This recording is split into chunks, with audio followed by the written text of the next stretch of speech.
Today, Jesus is calling you to be his disciple. Will you accept his invitation? Hi everyone, Shalom. Welcome back to Pathways of Hope. My name is Chris Felix and I'm from Subang Jaya, Malaysia. Today's Gospel reading is taken from the Gospel of Matthew chapter 10 verses 1 to 7. And in this particular passage we read of Jesus calling his first disciples. And I would think that this passage is indeed significant because Jesus is choosing his right-hand man, his helpers that would continue his ministry and his work here on earth as he eventually leaves this earth to return to the Father and to return in glory. So how can you and I relate to this particular passage?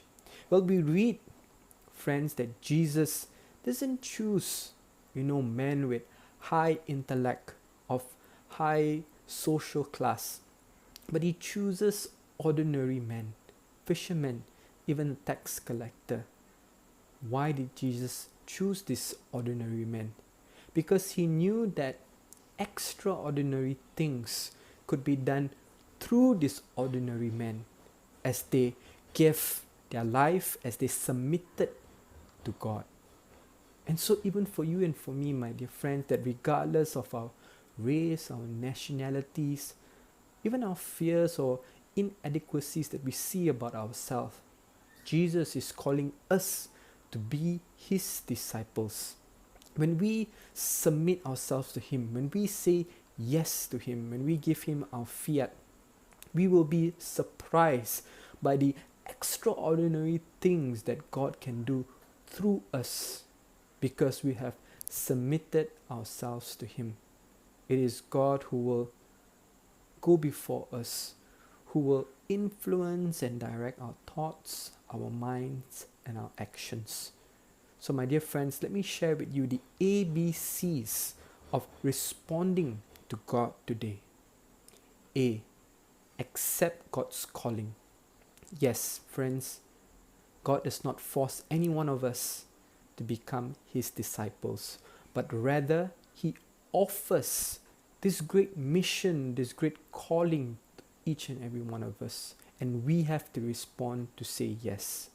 We may be fearful, we may have thoughts of inadequacies or thoughts that are negative about becoming a disciple, fears, but know that God will honor your yes, and great things will happen through you as you submit your yes to him. And do not be afraid, my dear friends. Do not be afraid, but say that yes, and grace and strength will follow. B. Be connected to God. As John chapter 15 reminds us that we need to abide in him. Apart from God, we can do nothing. Yes, as disciples, when we are connected to God, God gives us the same authority that he has.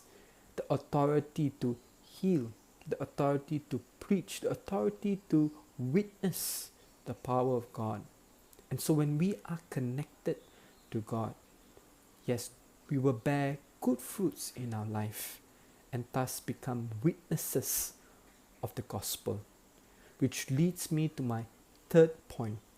Courageously preach the gospel. I'm reminded of Pope John Paul II, who says, "How can anyone who has tasted the goodness of God remain silent or inactive?" And this is true for us as disciples, that even as God has touched us, we need to courageously preach the gospel orally, but also through the witness of our life. Because as we witness the love of God to the people around us, people will know that we are Christians, that we are disciples of God by our actions, by our speech, and by our thoughts. And so A, accept God's calling. B, be connected to him. And C, courageously preach the gospel. This is my invitation to you, my dear friends. Let us reflect on these ABCs as we respond and we give our yes to him today. Amen.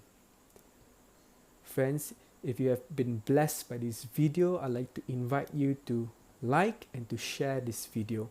Once again, I'm Chris Felix from Subang Jaya, Malaysia. Take care and God bless. Stay safe, everyone. God bless.